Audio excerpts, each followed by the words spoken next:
Randy Kejaernet ngaku sudah serumah dan seranjang lagi dengan Lady Nayoan.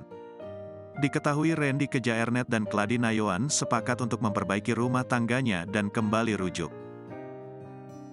Saat memutuskan untuk rujuk, Randy Kejaernet dan Lady Nayoan sudah kembali tinggal satu rumah. "Sudah, dari kemarin sebelum kita rujuk sebenarnya," kata Randy Kejaernet di Pengadilan Negeri Bekasi, Rabu, tanggal 16 Agustus tahun 2023. Terlebih ketika keduanya kecelakaan lalu lintas di Tol Jati Bening, kondisi Lady Nayoan lebih memprihatinkan daripada Randy. Randy Kejaernet mengurus sendiri istrinya selama di rumah sakit dan perawatan di rumah pasca kecelakaan. Ketika ditanya keduanya sudah kembali satu kamar atau belum, Randy dan Lady tertawa.